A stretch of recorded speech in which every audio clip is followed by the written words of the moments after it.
Hey, what's going on, everybody? It's your boy D Wise, and I'm back with another episode of OTV Live. Like I said before, we go through this every week. This is the show for the independent creative. If you're a singer, a songwriter, you tap dance in the subway for change, you sell peanuts on the corner, I guess this is the place that you would want to be. You got those special peanuts that you sell on Union Square. What is it, Nuts for Nuts? Yeah, Nuts for Nuts, right in Union Square.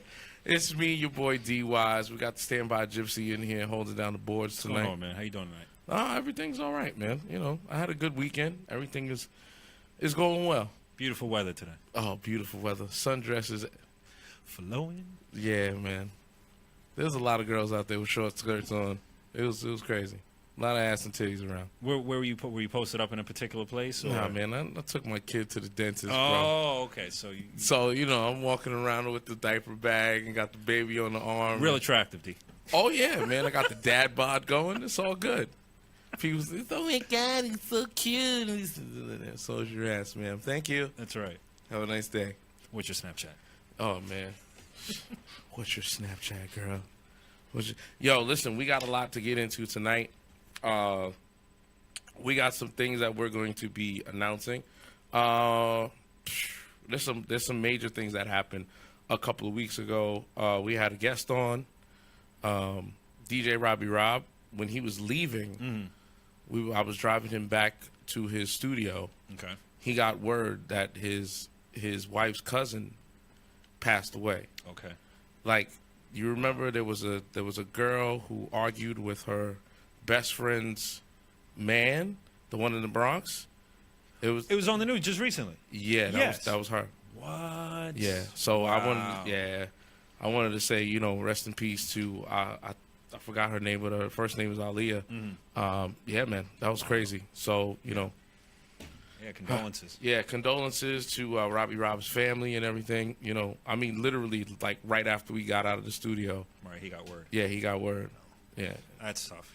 Yeah, it's tough, man. Like that, yeah. It's tough. But you know what, man? Life goes on, yes, and I hope and pray that none of that happens ever again with somebody with domestic violence, or you get into an argument with somebody else and you end up the one. Yeah, in most situations you want to feel comfortable enough where you could just leave. We're all going to argue and fight, but at the end of the day, you want to leave in one piece. And obviously, sometimes cops get involved, but you don't want it to go much further than that. Yeah, man. I want to get it. You know what? I guess I'm going to get you with the 1-2 hit. Okay. A friend of mine, one of the former bartenders that we knew from Boss Tweeds, James Fox, will be putting up his GoFundMe page. He just found out that he has, I think it's colon cancer. Colon cancer, yeah. Yeah, colon cancer. So he's trying to raise some money. He's a single father. He has full custody of his daughter. He's trying to put his life back in order after this ordeal. And he works in the service industry, so if he doesn't work, he doesn't. Yeah, so if he doesn't work, he's not getting anything. So we're gonna put his banner up closer to the end of the show, and we're gonna get 2 top 10 independent albums in the country. Let's do it. Oh boy. Number 1 better not be number 1 again. That's all I gotta say. Brother man. Telling you now. All right. Who's the number 10? Number 10 is Night Ranger.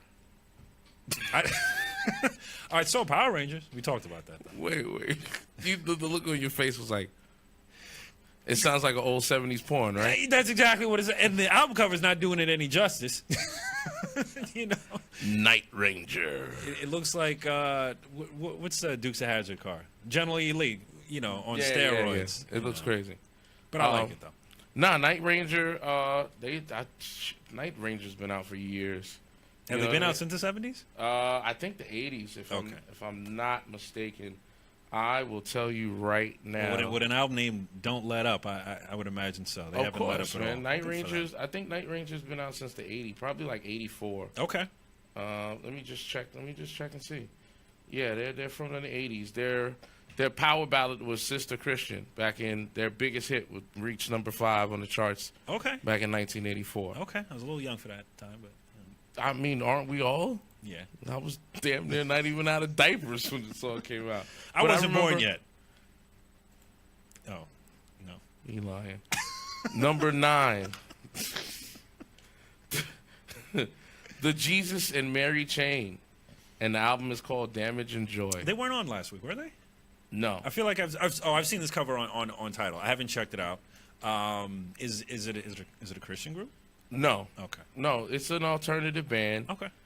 They've been out since They've been out since, they said, years active, 1983 to 99. Then they broke up, came back together in 2007. So they're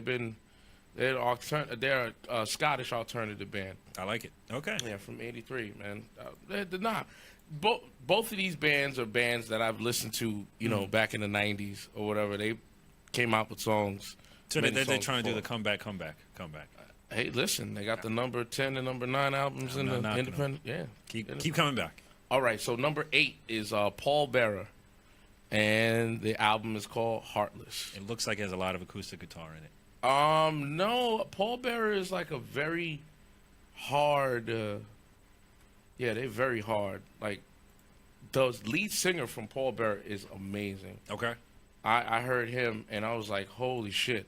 They're from Little Rock, Arkansas, and they describe themselves as doom metal. So it's kind of hard. Wow, I would not read into that album cover. Yeah. As doom metal. I think they got a couple EPs. This is their third studio album. Okay. Yeah, man. So they're doing their thing. Good stuff. Well, make sure you go listen to them. Now, my number 7, Lindsay L, and that's ELL, Worth the Wait EP. She has the number 7 independent album in the country. Looks like a Snapchat filter or an Instagram filter. Yeah, but you know what? She's like a country pop hybrid. Okay. But she sounds really, really good. She looks like her voice sounds amazing. Nah, she looks like that. You never listen to anything, do you? This week, no. I actually took this week off from listening to music. The week before, I was obsessed with Tidal. If you saw me on the street, my earbuds were in all the time. This week, no. It wasn't happening? I did listen to Joey Badass. Oh, okay. And he'll probably be on next week. Probably. I could see that. Yeah, because he's independent. Is he not? He's independent. He's independent. He's independent? Okay. I think so. Yeah, well, Lindsay, she's 26. Okay. She's Canadian, actually. So she's running that. She looks Canadian. How the hell do you look Canadian? She looks really, really nice. Okay. I'm just saying. And her last name is L. That sounds like Canadian. Well, who's the other biggest Canadian country singer? Shania Twain. Is she Canadian? Yeah. Is she? I don't know. I think Shania Twain is Canadian. I gotta check that out. Anyway, Justin Bieber. Justin Bieber's dope. No comment. Get that money, Justin. All right. All right, number 6. They were on last week. Last week they were number 2. This week they're number 6. It's Spoon with Hot Thoughts. Okay. So what genre were they again? Spoon is more like a indie pop, like electronic rock band. Okay. They were dope though. Okay. Good stuff. Number 5. Number 5. Raekwon, The Wild. This album is fire. I know. This album is fire. Dude, I checked all music, and it's got like 4.5 stars. I checked like the double XL. I think it's got like 4 or 5 mics. The production is there. That's the Source. Is the Source even out anymore? I don't know. Anyway, they probably have. I haven't had the chance to listen to every song. Yeah. But from what I heard, it's fire. And the track he does with CeeLo Green. Oh well, I mean CeeLo. Fire. I mean, it's like Outkast, Dungeon Family CeeLo. I mean, it's like he's in the pocket. Really? Yes. Is he rapping again? No, he's singing. He's singing a hook. I like him when he raps too. I do too. All right. Maybe he'll rap on next one. All right. Number 4. Last week they weren't even on the charts. This week is Drew Holcomb and the Neighbors. Who's their neighbor? Do you want to be my neighbor? No, I don't want to be your neighbor. All types of shit be happening in your house. I don't know. Would you be mine? Could you be mine? Would you be my neighbor? Yeah. Drew Holcomb. It's more acoustic. It's just him and the guitar. Couple of very sparse instruments, but it was dope. I mean, sing song, kind of like play the washer. Nah, not that. No, straw coming out of her mouth. Warm today. Is there a banjo? Warm yesterday. Even warmer today. Met her on my CB. Said her name was Mimi. Sound like an angel come to earth. When I went to meet her, man, you should have seen her. 200 times the pound, 3 times the girth. My fat baby loves to eat. Big old booty belly and tits fast per feet. What? All right. Large Marge. Tell them Large Marge sent ya. Nah, Drew. Did you ever get to see? There was a film that Justin Timberlake was in. No. It was a film about a young busker on the streets of New York, like right before. Is this an Alicia Keys song? Yeah. What is it? Dude. No, it was. Oh man, I can't think of the name of it, but it was a really good film. Okay. It was about the singer-songwriters, before. Now I gotta look it up. But it was about going into the city. Everybody was doing this sing-song. Everybody was. Was it like in the 40s or was it like in the 60s? Like when everybody, right before. It's before the Neil Young and the rest. Hold on. There was obviously the British invasion. Nah, before that, man. Before the British invasion. I don't know. In the 50s? I don't know. I'll let you call that one. We're talking 60s, man. All right. Just There's a few waves. Second. Okay, Inside Llewellyn Davis was a film by the Coen brothers. The movie came out in 2013. It's like a black comedy. Okay. It's about Llewellyn Davis, Oscar Isaac. I think he was in. Oscar Isaac was in not Rogue One. What was the one before that? Phantom of the Opera. No, man, the Star Wars movie before Phantom Menace. No. Forrest Whitaker. Forrest Whitaker. Yeah. Just one's a sativa, one's an indica. Oh man, you're terrible. All right, so it's about a struggling musician who is trying to get on, but it was based on an autobiography of Dave Van Ronk. Okay. So before, who's the biggest singer-songwriter? Just stands there with a guitar. Was Bob Dylan? Yeah. Okay. So it tells a story about there you go. But it tells a story about all these singer-songwriters that were downtown playing at all these pubs and bars. Okay. Before he got on. Okay. Before it was cool. The scene. Scene before the scene. Yeah, the scene before. Gotcha. Everybody and their mother came out and they was like, "I got a guitar. We're gonna play." Right. Yeah. Right. So that was before the story. Everyone became a hipster. So that's Drew Holcomb is that's his kind of sound. All right, let's go. Number 3. You got a lot of airtime, Souvenir. Number 3, Boondocks, The Murder. Now this is okay. What's going on here? There's a lot of things going on in this. All right, artwork. so Boondocks is actually a hardcore horrorcore rapper. It's horrorcore. I've heard of that. Yeah, so I don't know any he bands. Dresses up like the clown from It and raps. So is it like Insane Clown Posse? Nah, but no, meets like doom metal or something. Nah, he's talking about stabbing people and leaving them on the street and taking pictures of their body and it's real. So it takes how Eminem would do those kind of crazy raps. And yeah, his whole album kind of. But this is real hardcore. It definitely looks independent. You're right. Who's gonna support that? What label's gonna rush to sign him? Yeah. So horrorcore is like a subgenre. Yeah, but I think he definitely could rap. I just didn't like the video. Right. I didn't like the video. It looked like it needed more of a budget. Who's listening to this music?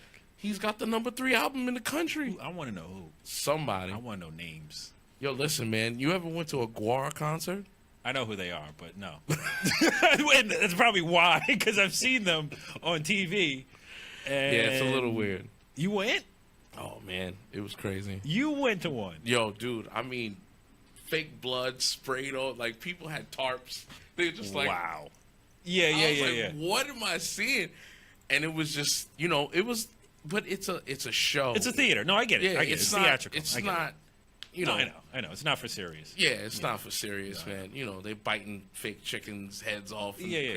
The craziest thing probably when some like that was probably Blue Man Group when they were still good and they were small. I saw them down in the Village before they got. Before they got huge. Before you would see them on Ellen. You know. Yeah, before they went to Vegas and got a residency. Exactly. Yeah. I saw them in like before 96. They were like, before the blue paint was washed, they couldn't wash it off. The original three. They were all bald. You don't even know who the original. You don't three know, are. Right?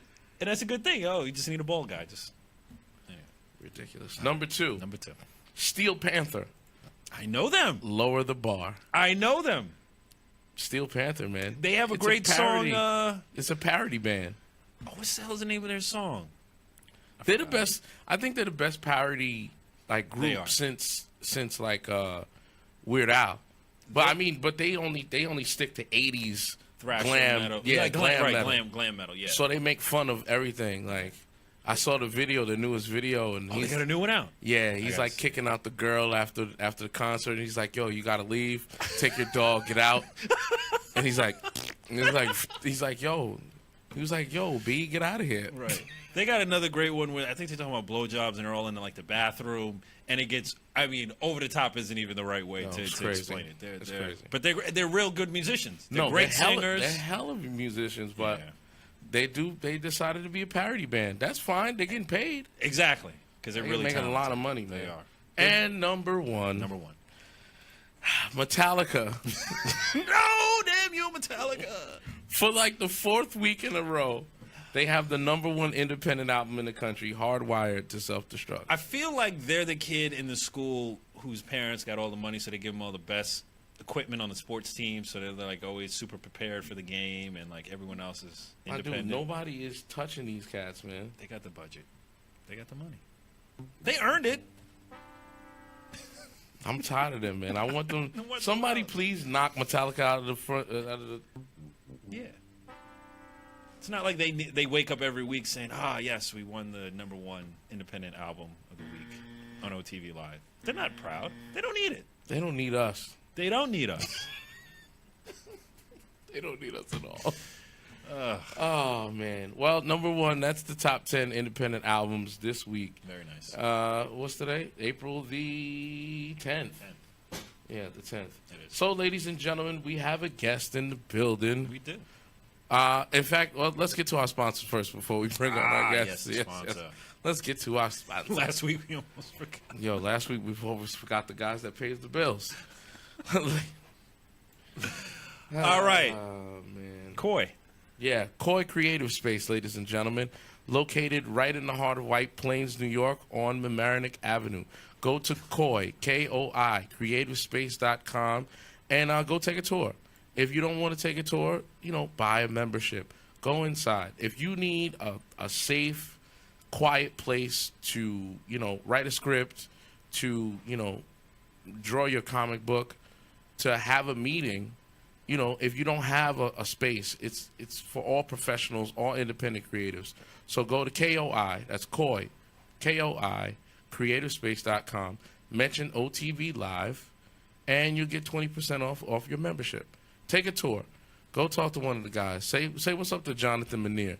What's going on? He's a good guy. Nah, really good guy. Yes, he is. So, once again, ladies and gentlemen, if you need a quiet space to go and just get away from your mama. Get out of the basement. Jesus. Get out of your basement, man. Stop smoking weed in your basement. That's right. And go do something with your life. Stop eating up all the damn food in the fridge. Stop eating all Mrs. Fields cookies, okay? Dude, I had a whole sleeve of Girl Scout cookies the other day. And who stole them? Who stole them? Yeah, who ate them? I ate them. I ate the whole sleeve. Damn. That was so high. Yo, dude. I had the munchies, something terrible. It was me, Cody, me and the Cody watching TV. Oh. And some Girl Scout cookies. Anyway, I digress. Once again, ladies and gentlemen, go to KoiCreativespace.com. Get creative over there. Get creative. Don't listen. Leave your weed at home. No, you can't smoke there. You can't smoke there. You can have quiet. You guys can bomb ass coffee. Great coffee. Great coffee. The coffee's great. Tea is amazing. Yo, awesome. But just leave your narcotics at home. Please do. I think that's the best plug they've ever gotten. It's got to be, man. Listen, man. Bring your A game. All right. Ladies and gentlemen, boys and girls, I have a special guest in the building tonight. I had the honor of working with this gentleman a few times on some shows, and he is phenomenal, ladies and gentlemen. He is, how can I put it, a piano virtuoso? Can I say that? Piano virtuoso. You can say that. Piano virtuoso. I feel good now. I'm using my big boy words. Ladies and gentlemen, boys and girls, Mr. Noah Haidu is in the building tonight, man. That's what's up. All right.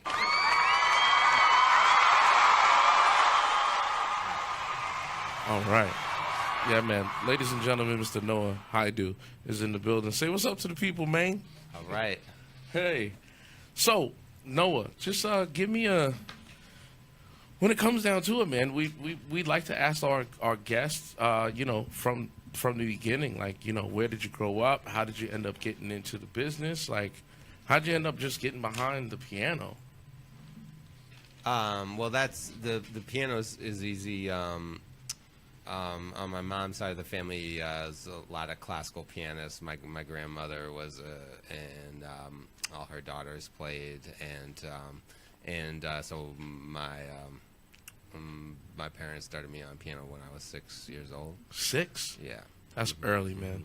Yeah. So, it says on this, I feel important today because he's the first guest that we ever had that has his own Wikipedia page. Uh-oh. We're moving up. So it says you were originally from Charlottesville, Virginia.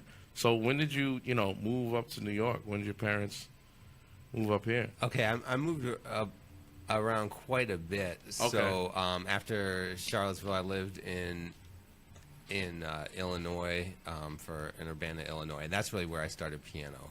Okay. And then how far is that from Chicago? So as I recall, about 2 hours. Yeah. Okay. All right. Yeah, and then from there, I lived on the West Coast in L.A. with my dad, and also on the East Coast in New Jersey with my mom. And wow.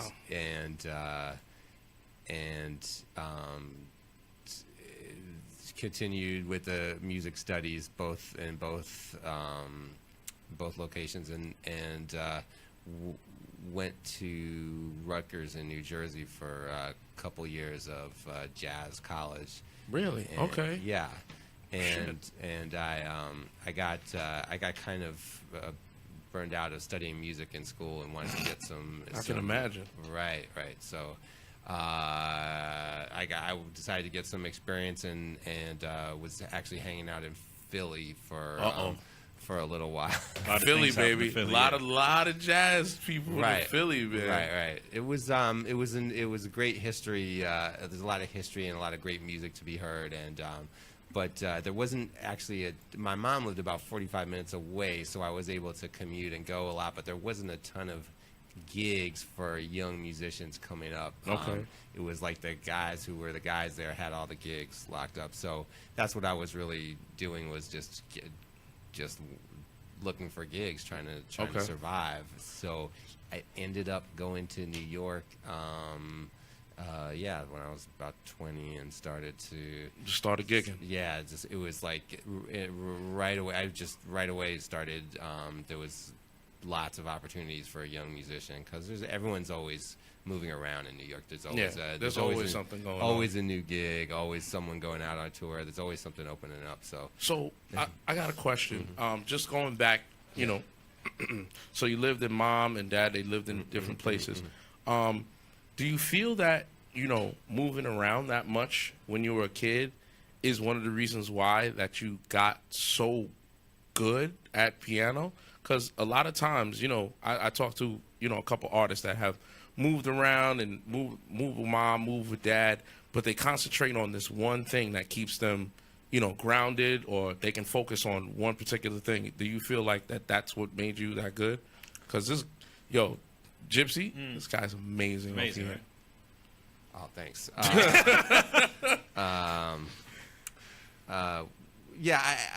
I think that it does give you something. I think it does give you something to focus on, and I think that's true. I mean, there was also lots of experiences like in the different locations. So, like when I started in Illinois, it was this. I had like this mean, scary classical piano teacher. Wow. Where it was like you didn't even think about not practicing. It wasn't like you had to. It wasn't like piano lessons today where it's like, oh, it's a nice experience for the kid. I just wanted to have fun. It was like, no, I'm afraid of my teacher. I will be practicing. And So yeah. What was that film that the film that what's this kid's name? Oh, jeez, man. It was about he's a jazz drummer and the teacher. Whiplash. Whiplash. Did you happen to get to see that film? I think I heard enough about it, but I might bring him back to a bad place. No, it was like, nah, I'm good. Yeah. Right. I don't need to watch that shit. It's like us watching Roots and shit. He's like, listen, I don't want to see Kunta Kinte's foot get cut off. All right, now you can have that film. Right. Yeah. I mean, I was over the trauma at that point. I just left it behind. But, yeah. So that was Illinois, and by the time I got to New Jersey, I was like, okay, I'm done with that classical piano thing for right now, and took a little break actually, and then found myself. Did you take the break, like? Right when you were going to Rutgers, like it was just like no. This is earlier. It was like still in when I just starting like 7th grade or something. So I'm like, I took like a year off from playing just and just getting adjusted to the new environment. Yeah. But the thing was that when I went back to play music that I was listening to, like Police songs and blues and stuff. So that was sort of like something I kind of found on my own in New Jersey, and I picked up the guitar, and I think my stepbrother had some guitars, and I started to play that. I got involved in blues and playing all different kinds of pop music and stuff like and rock and whatever, and then I started to get interested in jazz, and then I spent a year in LA with my dad. Okay. And what year? How old were you then? You still in your 20s? No, I'm not. I'm sorry if I'm moving too slow for you, but I'm still 15 at this point. Oh, okay. So yeah. So I just wanted to get a good timeline. Yeah. So I'm like, so they're like, my dad found these different teachers, and one of them was this guy named Harold Batiste, who was from New Orleans, and he was music director for Sonny and Cher at one point, and he wrote for film. He was I think the first African American and who was director of. His name's Harold Batiste. Okay. First African American director of a major MD for a major TV show, Sonny and Cher's show. Okay. So my dad found this guy and somehow and he was like, "You want to see him?" Yeah. So that and there was a whole jazz scene going on in LA. So that was a lot to soak up. So it's a good point that you made, all the different places. And in LA you can play in jazz band every day, like as part of your like daily thing. So that was it was something that I got more proficient at it because I was just playing every day, So jeez, man. Yeah. Dude, by the time you're not even 21, you played in L.A., Illinois. I'm jealous. I just picked up the guitar last week. This guy got me thinking, like, man, I should just put it back down. Nah, you never. Nah, don't quit, man. No, I'm just teasing. I'm just saying. It always fascinates me. The older, like I get, I'm sure other people experience this.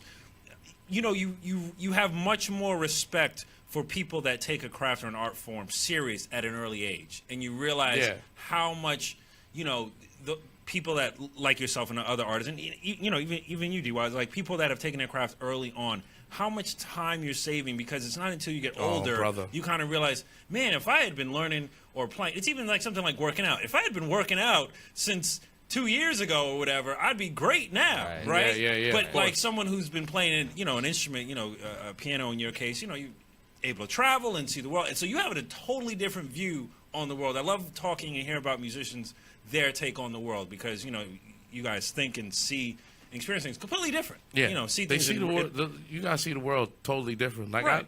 I picked up guitar. You know what I'm saying? I play a little bit, but Right. just so I can get on pitch. Right, Like, right. I'm just like, bling, bling, Right. bling. That's an Okay, yeah, that's good. That's real good. I know about like 3 songs, Right. Right. and like one of them is Twinkle Twinkle Little Star. Like, like it's not happening. So I mean, my thing is that it's always really cool to hear stories and to hear someone travel, especially to cities like Chicago, which is big on blues and Big. you know, just your musical education is one Vast. of real. Yeah, it's vast and it's of a, And real, it's of of a real substance. substance. Yeah, exactly. This is what I'm saying. Yeah. So I had a question.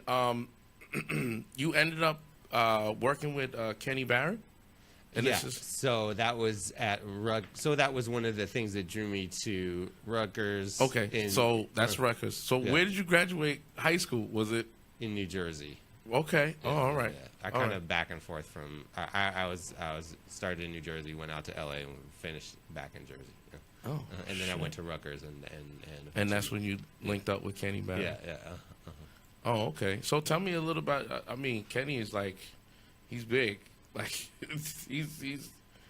he's from Philly. That's another Philly cat. So that was one of the inspirations for going down to Philly and checking out the scene. I mean, he was super inspiring, and I mean, he was a little hard to pin down. He was actually gone for my whole first year I was there. He was Okay. like out on tour, like just or he's just gone. And so, but when I got with him, we would just play. There wasn't a lot of chit chat.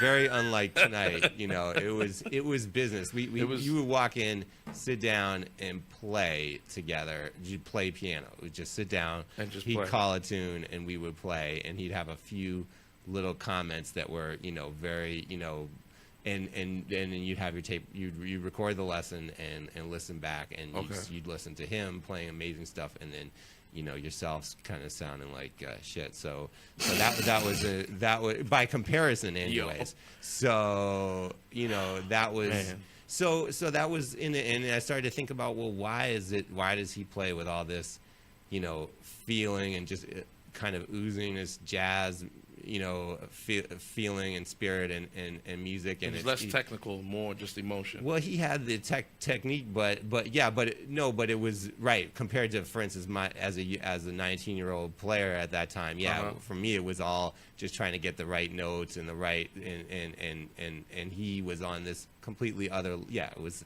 the feeling, it was the groove and everything. And I said, well, I'm gonna actually have to investigate this, and so I was like, well, you're from Philly, so, and I started to find out about other people who were from Philly, like John Coltrane and McCoy Tyner, and I said, okay, I'm going to Philly, and I would go, and I would hang out like several nights a week, just listening to and trying to sit in, get up on the bandstand with people like Mickey Roker and other player, Bootsy Barnes and stuff, and so it. And so it was an education, and it was a different experience than being in college, and different than moving to New York too. Okay. So I'm thankful for those years, even if it took moving to New York to actually start my, you know, career as a professional musician. Okay. Yeah. So when you got to New York, you ended up going to the new school. Yeah, eventually, but I didn't go right away. You didn't go like, right I was away. like, I'm here to To play. And, you know, even if I had to, I was waiting on tables and doing different things to survive at first, but like. Wait a second, Noah, you was out there dishing the dishes? Well, yeah, I wasn't the best. I wasn't. There was a lot. Yo, most musicians are not the best. A lot of broken glasses and things like that. You know, I mean, I got gigs just like literally as I was getting gigs, I was getting fired from the you know, just as I was starting to work. So yeah. But I would go out every night, and people did find out and start calling, and there was a lot of opportunity. I mean, I still think there's opportunities always, you know, if you put yourself out there, and if you're doing your homework and stuff. So That's what's up, man. Yeah. I'm gonna blow Mr. Haidu's mind. You actually played with my cousin, Dwayne Eubanks. Oh, you're really Yeah, that's my cousin. My mom's from Philly. Yeah, so So just to back up, there was a day that I don't know if you heard about this. That's cool. I didn't know that connection. So when I went to Philly to sit in, I sat in at this club called it was called the Blue Note, and they called up this young trumpet player. And he sat in and played, and they were saying, well, this is the brother of Kevin Eubanks from and Robin, and I was like, okay, and so we met, and he was, and then we ran into each other next at the Village Vanguard in New York, and we were both on the scene. So Dwayne, I met him at that earliest stage. So it's been nice to kind of know him and see him and play in New York. Yeah. Well, his mom, his mom plays piano. I didn't know that. Yeah, his mom's named Vera. Yeah, that's my cousin. Yeah, so Kev, Dwayne, all the they're all musically inclined. She plays classic piano, jazz piano. Yeah, man. So and then you had the Eubanks family, and we went into this before on the show. Oh my goodness, Ray Bryant.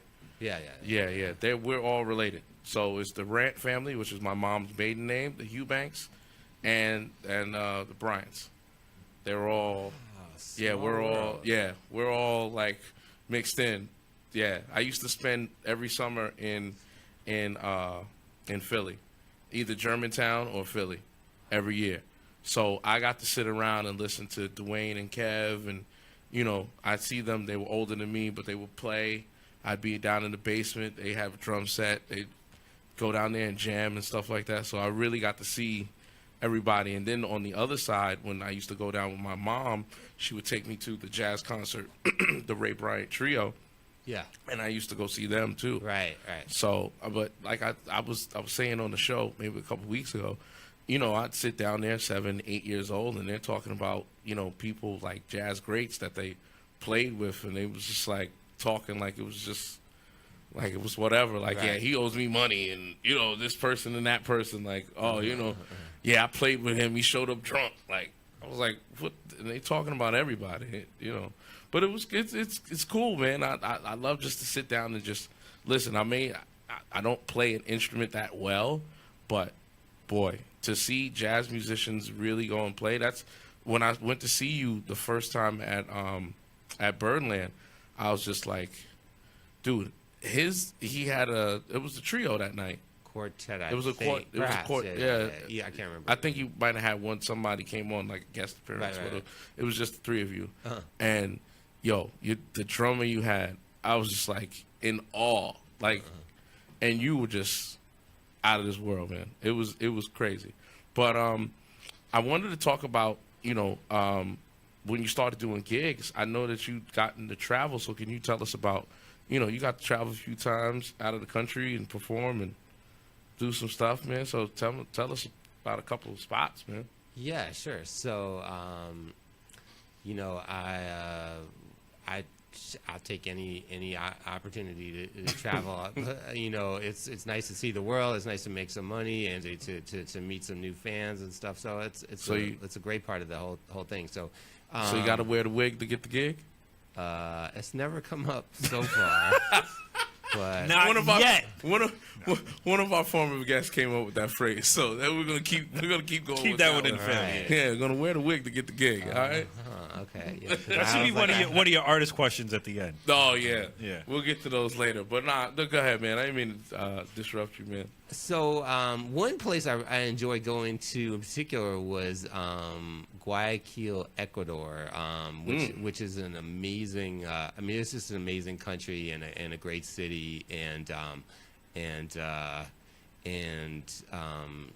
got to play a nice concert down there.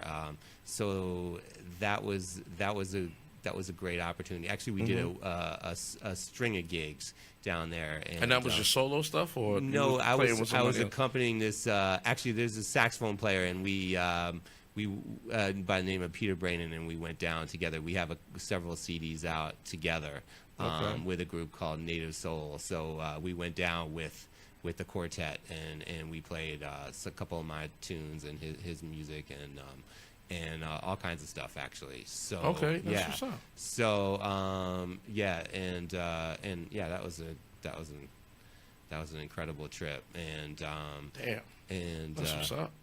I mean, just a couple other spots. I've got to go to Istanbul, Turkey. Oh, wow. Yeah, to play at a club out there. I believe it was called the Q Club. The Q Club. Istanbul. Right. What kind of wow? Well, I mean, you go out there, you gig. Like, I know they show a lot of love, to Americans, but I mean, what's the feeling like when you go out and you're performing in like Istanbul and you get off the stage? People probably don't even speak English, but they still love the music. Yeah, well, it's a different culture. There's a different way of showing their appreciation. But yeah, it's. I mean, the applause is universal. You know, I mean, if you can't speak the language, it's all right. You could get the you get the gist sign of it. some autographs. Yeah. And yeah. I mean, That's what's up. Yeah. Okay, so let's fast forward a little bit to your. I just wanted to, I like talking to artists that have put out actual product. You know what I mean? A lot of these independent artists, they say, "Oh, well, I'm indie and I'm this and I'm that," and they put out a couple of songs and they think they're doing big shit. Mm-hmm. And I'm like, dude, you don't know the people that are really out here, like paying their dues and recording full-length albums and putting them out. Like, it takes time, money. It takes a lot to put this stuff together. So let's fast forward to 2011, your first, independent album, or Slipstream, was it? Exactly. Okay, so tell me about how did Slipstream culminate? Like, where did the idea spark? Where did you say, all right, I'm going to do this shit on my own and go ahead? So I was working on my master's degree, and I guess we'd put out I had a couple of CD releases with the band we were just talking about, Native Soul. Okay. And I was playing it for one of my mentors that I studied with, who is named David Hazeltine, Mm-hmm. and when I was getting my master's degree, and he mentioned that I should get in touch with this record producer. Okay. He said first of all, what he said is send this project that you're playing for me to this record producer. He wrote the phone number down, and that particular so that conversation started, Okay. and that got the ball rolling. yeah, and that particular project came out on another label, but I realized that this label, and I got to meet them when they were in New York. They were working with a couple of friends of mine who. So basically that's how as I recorded my first CD, they were the ones the label that put it out. Okay, and that was yeah. All right, that's Slipstream. Yeah. Oh, okay, that was Slipstream. Yeah. So you had already put together a whole project, and the label ended up coming and knocking and going, "We're gonna put this out." That's right. Right. Oh, shit, That doesn't happen to everyone. No, that don't happen to everyone. That's how you He know. must be good. Exactly. Like, dude, that don't That happen. boy good. Come on, man. That don't happen over here. Hello? Yes. We'd like to put out your album. Yeah. Uh-huh. Just So kidding. what was your reaction, Noah, when you got the call or the message that they were going to do this for you? So, I was pleased. I mean, I'd had a good feeling about it. When I'd spoken, the conversations I had a sense, that there was some interest, and so I was happy about it. I mean, you just, with every kind of career move, you just have to take it one day at a time, because it's really, you have to. You try not to go too overboard, like in one way or another. For instance, like, you could be with a record label, and then the record label could fold. You know, that doesn't mean that your music is not gonna get out there. That happened to me. You know, or you could the reverse could happen. You know, you could get picked up then by a bigger label or whatever. Somebody end up buying someone out. Yeah. Right. So I mean, crazy. I've had those kind of experiences. Yeah. I mean, I've had CDs that never came out because of that, and then by the time you realize that you could get it out, you say, wait a second, that's not even representative anymore, so that'll never see the light of day, you know. So you know, cautiously optimistic, I'd say was the reaction. So the next your next project that was out was Momentum, wasn't it? Yeah. So at that point, I was at that point that CD was recorded, you know, and produced by Positone Records, in Brooklyn, in their under their tutelage. Right. Exactly. Their production. Production. Yeah. Okay. So let's fast forward to today. We have the brand new album that is out, right? Okay. So we're gonna get into one of my favorite joints. We're gonna get into Juicy. Let's get into it. Juicy, baby. Let's get into Juicy. We're gonna play a little bit of that, and we're gonna let you listen and chill for a second. Love this record. Noah Haidu.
All right, ladies and gentlemen, that was Juicy by Noah Haidu. The album is called Infinite Distances. So, Noah, just tell me about how this particular project came together. Infinite Distances. What does that mean to you? How does that tie into the collective? Infinite Distances is that's kind of a heavy question. It's a concept that I encountered by this German philosopher named Rainer Maria Rilke, and it's basically infinite distances exist between the closest of people, and it talks about relationships and how you could be the closest of friends, your best friend or your road buddy or your spouse or whatever, but there's still some private space, something that maybe that you don't share, that we all have to kind of respect, and everyone has a different separation with that. So It's about that sort of part that maybe you don't share, no matter how close you get. And Wow. so I was when I was writing a lot of that music, I was kind of in that zone, I guess. Okay. And yeah, so. And that's how it came out. Okay. Mm-hmm. I got 5 independent questions for you that's coming at you. So please don't be scared. It's not anything crazy. So, number 5. Number 5. What does being an independent artist mean to you? Gosh, I think it means that you have some freedom, that you can make choices. You're not Very much so. You're not really beholden in you know, you can if something is not, if you're not happy with the way something is going, you're empowered. You can make changes. You can take steps, perhaps to reset the direction. Of where you're going. Yeah. Okay. And cool. you have artistic freedom. You can set your conditions. What studio, what and so on. Yeah. Very much. All right. Number 4. If you had the opportunity to sign with a major record label, would you do it?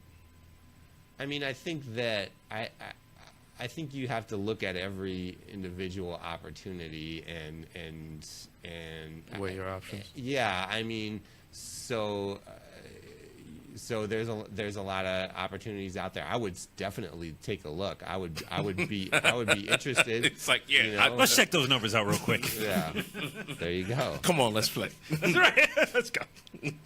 All right. All right. Number 3. What are your major musical influences? Well, who are or what are? Yeah, because it could be a group, could be solo artists. Major musical influences. Pianists, Herbie Hancock, McCoy Tyner, Kenny Kirkland, Keith Jarrett, and Oh wow, he's rifling it off. and the singer Michelle Indigocello. Oh, yeah. There we go. Pretty talented. Yes. Number 2, if you offered a deal outside of music, meaning that this deal would set you financially well, but you would have to leave the music behind, would you do it? Is this a temporary deal that? You can never ever come back to music. Nah, it's no, okay. All right, I wouldn't do it. there we go. And number 1, and we asked this: what is your end game? What is the goal that you want to meet and exceed in this business? Like, where do you find yourself? Like, it's okay. This is where I'm at. I've not made it because you've already made it. But what is your end game? Like, Yeah, I think it's tough to say that because I had exceeded my expectations from the moment that I started making a living playing music, and as grateful as I am for my upbringing in music and everything. I mean, there was a lot of anxiety and hand wringing about just being able to survive, and Yeah. I think it was a bit of a shock when I around 21, I was paying my bills and stuff, playing piano, and so from there I had to start to every year to set new goals, and from there it's like, it was okay, play.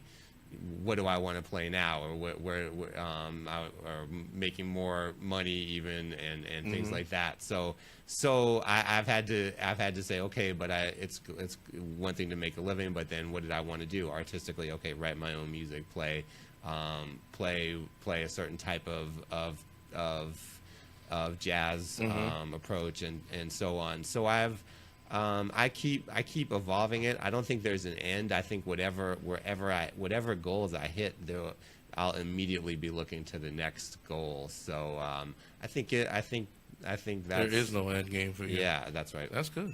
That's awesome, man. Just keep creating, right? Yeah, man. That's 5 indie questions, ladies and gentlemen. There was something that we touched on when we were playing one of the songs.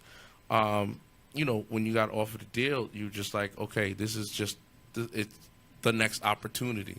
Like, this is the next opportunity for me to build on where you're gonna go next. And I had touched on, you had been around a lot of these guys that's been in the industry for a long time.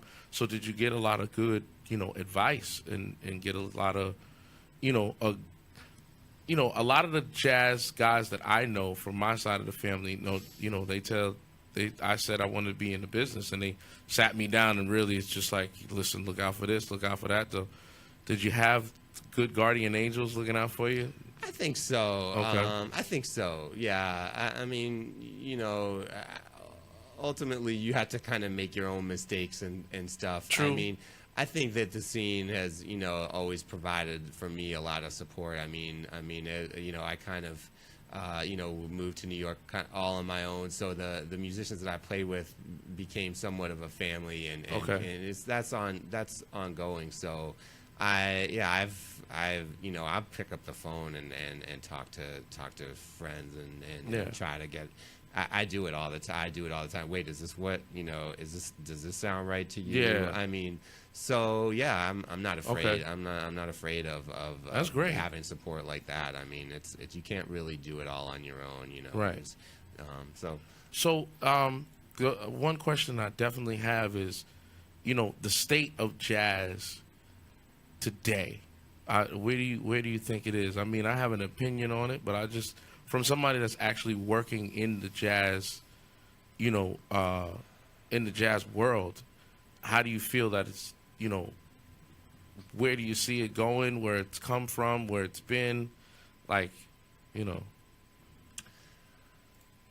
current state? Yeah, I think you have to. I think it takes some distance to really see it. I mean, you were right here in the middle of this right now, and time will tell what is really going, what direction things are really going in. I mean, I think that there is great stuff going on. I'm one of these people that doesn't subscribe to, whatever is on the cover of this and that magazine is the best, the latest trend. I think you really have to be careful about jumping on the new bandwagon and stuff. I sometimes avoid whatever is super popular, until I can't avoid it any longer. There's great music going on. A lot of the stuff you hear about is fantastic.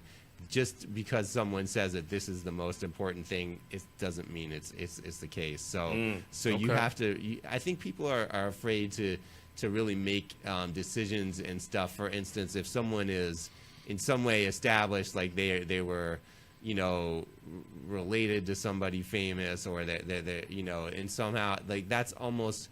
That takes over the music. People would rather just know, okay, this person must be good, because they're, they don't want to have to think about it. But you really have to sit down and listen to everything. And then if you go back to the 60s and a lot of people don't want to put in that work, Noah. That's the problem. Even just listening to music. Yeah. They'll just rubber stamp seal and just say, oh, this is good. Right. Yeah. This is bad. Yeah. You don't even know what they're listening to. Like, they don't even take the time to really see. That's how I feel about the jazz musicians of yesteryear. Like, they were students of the game. Like, somebody older than them taught them. Like, it was like a passage of the torch. You know what I'm saying? Like, all the people that I know from my family that play jazz and all the jazz musicians I've ever seen, it's always been, okay, well, if this person did it, we're going to do it that way. Maybe we can put our own ideas into it. Maybe we can get it going like that. But you know what? This is the core, and we're not going to deviate from the core. And I really appreciate that about certain musicians are like that. You know what I mean? They're students of the game, and they keep moving the culture forward, not trying to make it be stagnant. They're trying to move it forward. And a lot of people say that, this genre is dead, this genre is dead. It's not dead. It's just that it's just not in the forefront of, popular music at this time. And I think there's a tendency that people want something that they, rather than listen to the actual notes, that are being played, and the actual, they need something, a bell and whistle to tell them that it's different. Like, it's not just different musically. It's like it's different because it has, some weird instrument that they're not used to. Oh, so that makes it different. Or Gotcha. Or it's different because it's it's interacts with a dancer or something. There's a dancer on stage, and, Yeah. and Very that makes it surface different. as to why. Yeah. It's like, and those could be all great. Different instruments or collaborating with other art forms is all great, but that doesn't actually make the music different or important. You still have to listen and form those decisions, and that's a lot to ask of people that are with the short attention spans yeah, that we have today. Exactly. Yeah. So this next Sunday, Easter Sunday. Yeah. Easter Sunday. Mr. Haidu, Noah Haidu, will be performing at Birdland, Yes. which is 315 West 44th Street. You can call them at 212-581-3080. Once again, that's Birdland Yes. Jazz Club, 315 West 44th Street, New York, 10036. Yes. April 16th. April 16th. This What Sunday. time is the We are is the- 6 to 7:30. 6 to 7:30. Yeah. So please, if you're going to take the time, go down to Birdland Jazz Club and go check out Noah Haidu. His new album is called Infinite Distances.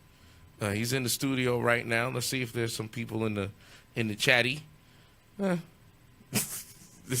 a couple people in there. They're not saying anything. They're not saying nothing. They're not saying anything. It's all right. No, though. They're loving the show. That's what's up. That's no, what's I have one last question. Is there a bit of just kind of go off of what D Wise was saying? Is there a bit of a resurgence in the underground scene?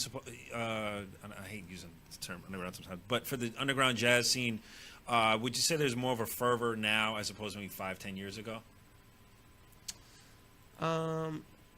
That's funny. I would say it's been pretty consistently there. I mean, okay. I would say, I'm more active with my own music than I was 10 years ago. So I have a little bit different perspective. I mean, there's just so many artists. There's a lot. It's very active. I mean, it feels like there's a lot. There's a lot of choices. There is so much going on. I mean, there's always more artists than there are venues, particularly as it's become a global thing and people everywhere want to play jazz. So, and then New York is still the center. So there's but I mean it's healthy. It's healthy. It's healthy. as far as Okay. I'm Sounds like it. concerned. So, Noah, where can everybody find you? Twitter. What's the website? Well, just my name, Noah Noahhaidu. and where? You know what? I have to ask this question. Where did Haidu? I don't know anything. I thought he was going to be Japanese. I'll be Yo, honest. dude. I thought he was honestly, when I met him and I saw his name, I was just like, okay, I don't. Where did your name stem from? My grandfather was Hungarian. Haidu is like one of the most common. It's like Smith in Hungary. It's super common. I never knew that. Alex, Hungarian names for 200. I know, right? Oh man, damn. Okay, Hungarian name. Yeah. So everything is Noah Haidu. That's Check him right. out. That's right. You know what I'm saying? Go Facebook, look him up on his Twitter. He's got this song, Can We Talk? Yeah, we're gonna get into that. That's my favorite. Noah didn't want to play this song because he's like, it's so slow. But I love this song. Can we talk, man? Okay. I love this Of course, I song. immediately thought of Tevin Campbell. Exactly. Dude, that's exactly what I thought. But the reason why I love the song because there's a lot of emotion into it. Okay. There's a lot of emotion in it. I'm not going to go into, where it stems from. Okay, you don't have to. Yeah, but there's a lot of emotion in it, and I really dig it. And the first time We can I talk heard about it later, though. yeah, but the first time I heard it at Birdland when he played it, I immediately gravitated toward the song. Okay. But check him out, ladies and gentlemen. Once again, Noah Haidu. The album is called Infinite Distances. You can find it on every major platform. A couple of them are even on YouTube. There's a topic page, so put in Noah Haidu and you can check it out. Right now, we're going to end the show with Can We Talk?